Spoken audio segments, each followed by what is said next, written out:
door in hearing that the far right is a concern because, there's a lot of second and third generation Nigerian, Pakistan, and all over the world families who, they send their kids to school and they always get along. They don't see the race. They don't see like any, for them it's just normal, and they are concerned that, their kids are going to get affected by it. So yeah, that's about it. Thanks, Bryn. And yourself, if you'd like to introduce yourself. And then Cian. Yeah. Hey, I'm Mark Kearns. I'm running in Lucan. I've been a care worker for the last 20 years in my community, and that's really drove me to get involved with people for profit. The lack of services for people with disabilities and the people I support, the lack of access to GPs. We currently have no public health service in Lucan at the moment, so even to get information on how to access these services isn't available to people in my community. So that's all. Good point. Thanks very much. And Cian. I think you're your last one, is that right? That's great. Now we'll finish up with you, Cian. Thanks very much. Okay. Hi, I'm Cian. I'm running in Blackrock for the Dunleary Council. Like everyone else has said, housing is probably the number one concern on the doors.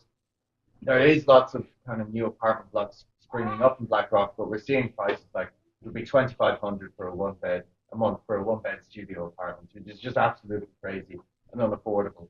But I can't speak for pride.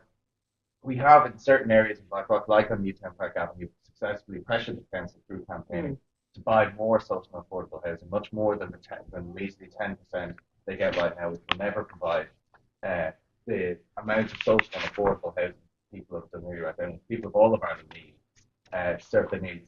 And then furthermore, when people do finally get the house, they're often confronted by, yes, expensive childcare services, inadequate education facilities, and yes, the council doesn't have the power to change. So that's the difference between electing us, that we will organise a campaign. We will, I mightn't be Minister for Education, but we will organise together to pressure the government to put in these services. And then the last thing I'm just going to say before we let everyone go is just the Blackrock baths in Blackrock have been left derelict now for over 70 years. We have a proud record in Save Our Sea from the least need to mention. We've kept oil rigs out and fossil fuels on the ground to Dublin Bay, the successful pressure of keeping our seafront available there as a public community with correct environment protection, kept polluting. Cruise ships out of Dunleary Harbour. We've had lots of success, but another success we need is to properly redevelop Blackrock baths. I think our lease out to Johnny Ronan at the moment. Are they? Jeez, I used to swim there. We left vacant sitting there rotten for years, so that's finally, and I'll finish on that. Good on you, fair play. And the very final word is to thank everybody and to say I'm also running, but I'm running for... Oh, Bridget, you said you didn't want to. Come on, okay. Sorry, Bridget, come on.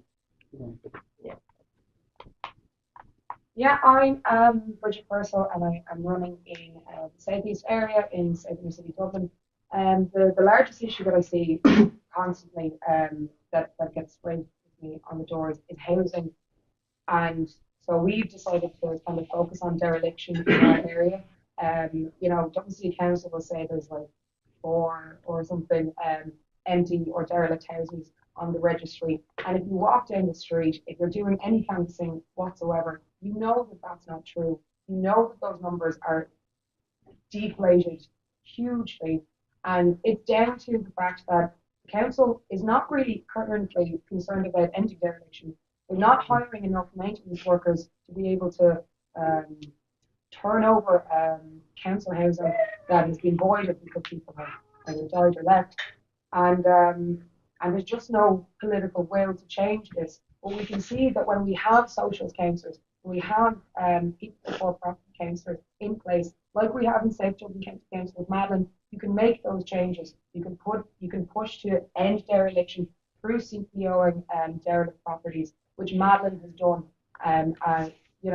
These things are possible. There's a better Dublin City, a better South County Dublin, a better Fingal County Council. A better any county council is possible, but that only happens through socialist councillors getting in there and being able to kick off, and being able to kick out Fine Gael and Fianna Fáil and the Greens. The whole lot of them. The whole lot. Exactly. Our councils have so much potential that they are not meeting, and that's because of a lack of political will. And in order to change that, we need to get socialists on the council. Well done. Good point to finish on. And just for anybody out there who wants to know more, to look in detail at our policies in the local elections, this very fine and well put together manifesto is available online, and it'll tell you exactly why we need people before profit and campaigning councillors on our local councils, and you need an MEP like Reed Smith in Europe as well. So don't forget that. Thanks.